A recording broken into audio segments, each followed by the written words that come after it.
Assalamualaikum warahmatullahi wabarakatuh. Alhamdulillahirabbil alamin. Kita bisa berkumpul kembali atau bertemu kembali meski dalam situasi kondisi sempit yang memprihatinkan saat ini. Dan alhamdulillah kita masih diberikan kesehatan sehingga kita bisa mengikuti pembelajaran dan melakukan aktivitas belajar dan mengajar. Walaupun sekali lagi kita belajar dan mengajar via daring atau via video. Saya harapkan juga kepada anak-anakku sekalian, jangan patah semangat, tetap belajar dengan rajin, belajar dengan ikhlas dalam kondisi apapun. Semoga keadaan ini bisa menjadikan kita sebagai orang yang menuntut ilmu atau sebagai para penuntut ilmu yang ilmunya barokah karena sedang dalam musibah, belajar walaupun dalam sedang musibah. Oke. Pada kesempatan kali ini Mister mau memberikan materi atau kembali menambahkan materi tentang teks eksplanasi. Jadi Mister mau menambahkan materi tentang teks eksplanasi. Kemarin Mister sempat beritahukan tentang gambaran umum teks eksplanasi, gambaran secara umum tentang apa itu teks eksplanasi. Nah, sekarang Mister coba mau menjelaskan secara lebih detail tentang pengertian teks eksplanasi dan contoh-contohnya. Jadi pengertian, tujuannya apa, serta contoh-contohnya bagaimana. Oke, bagian pertama adalah apa itu teks eksplanasi. Menurut Restuti atau peneliti bahasa yang bernama Restuti menulis dalam sebuah buku pada tahun 2013 bahwa teks eksplanasi merupakan sebuah teks yang menerangkan atau menjelaskan mengenai proses atau fenomena alam maupun sosial. Jadi menurut Restuti atau menurut ahli bahasa ini, bahwa teks eksplanasi adalah sebuah teks yang menerangkan atau menjelaskan teks penjelasan mengenai proses atau fenomena alam maupun sosial, proses terjadinya sesuatu. Menurut Widi atau menurut para ahli yang lain, terdapat dua jenis teks eksplanasi, yaitu teks eksplanasi yang menjelaskan bagaimana dan apa.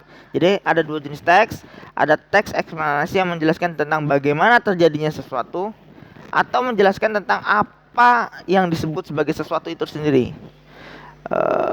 Contohnya, bagaimana memisahkan atau bagaimana proses terjadinya gerhana matahari, bagaimana cara melerai orang yang sedang berkelahi misalnya, atau bagaimana pertanyaan tentang bagaimana itu yang pertama. Ada juga yang teks eksplanasi yang kedua,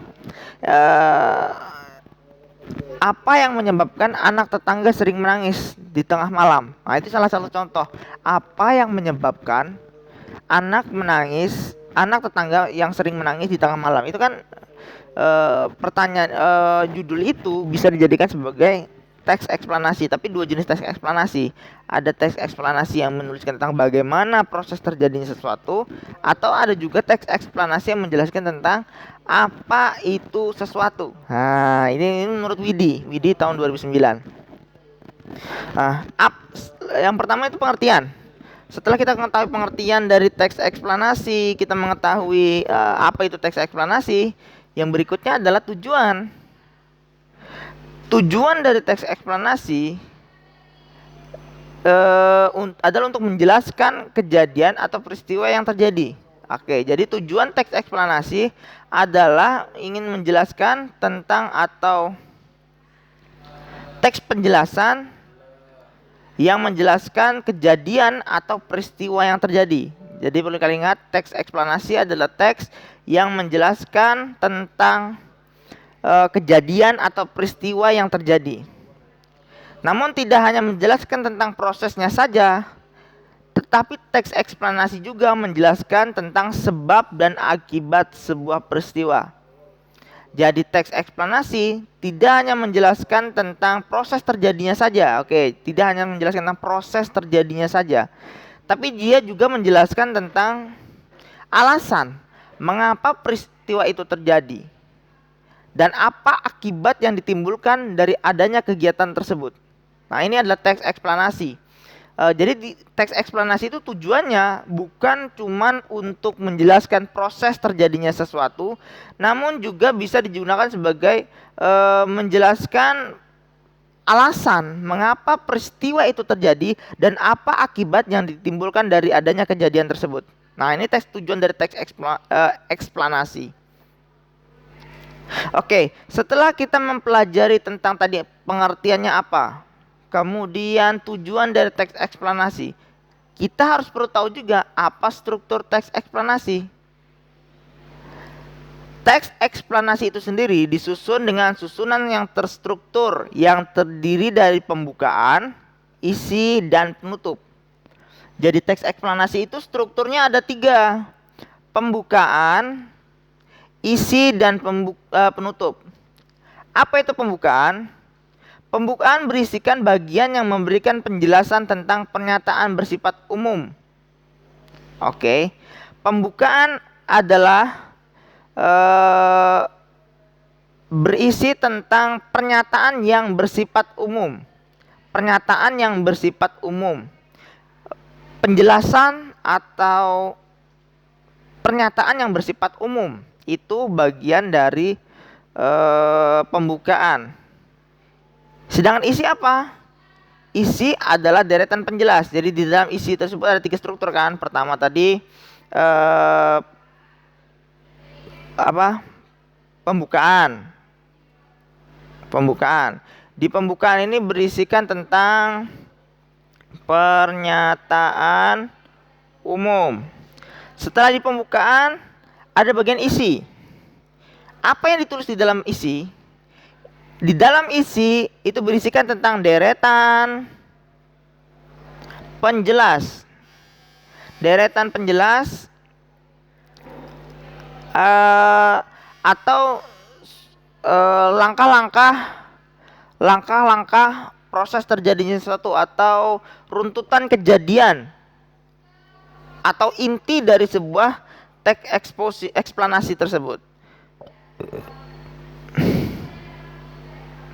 Nah, itu. Ini bagian isi. Bagian isi berisikan tentang uraian atau penjelasan mengenai sebuah peristiwa atau fenomena yang sedang terjadi. Nah, ini bagian pembukaan. Setelah isi, tadi pembukaan, setelah itu ada isi. Setelah isi ada penutup. Di bagian penutup berisikan tentang pendapat dari penulis mengenai sebuah peristiwa yang terjadi. Bagian penutup berisikan tentang pendapat dari penulis mengenai sebuah peristiwa yang terjadi. Bagian penutup dalam teks eksplanasi ini bisa dicantumkan atau tidak dicantumkan. Oke. Bagian penutup dalam teks eksplanasi ini boleh dicantumkan ataupun tidak dicantumkan. Tapi bagian yang paling penting ada pernyataan umum dan bagian deretan penjelas atau runtutan kejadian. Jadi isi ada runtutan kejadian.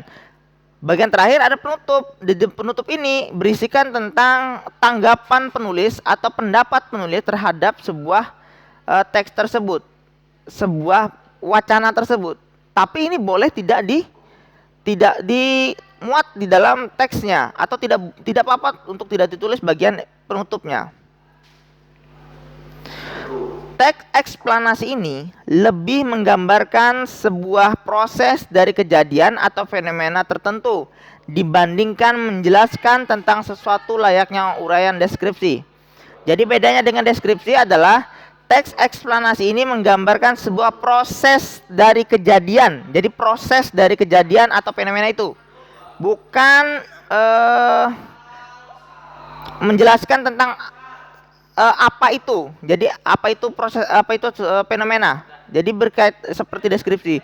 Tapi lebih kepada bagaimana proses terjadinya sesuatu. Jadi proses terjadinya, proses kejadian, proses terbentuknya. Itu adalah bagian dari penutup atau bagian dari ciri-ciri atau jenis-jenis atau struktur dari teks eksplanasi. Yang berikutnya ada ciri-cirinya. Ciri-ciri teks eksplanasi dapat diketahui dengan beberapa hal. 1. Terdiri atas pernyataan umum, kalimat penjelas, dan deretan penjelas. Dan terakhir adalah penutup. Pernyataan umum ini merupakan gambaran awal dari apa yang akan disampaikan dengan berbagai pernyataan yang bersifat umum.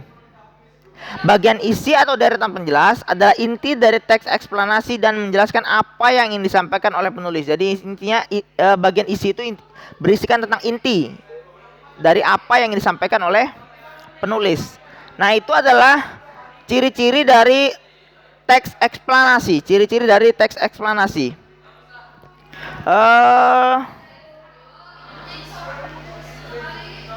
Demikian dulu yang bisa Mister sampaikan dari struktur teks eksplanasi. Apabila ada pertanyaan, nanti bisa dilakukan via WhatsApp atau via menghubungi Mister langsung tentang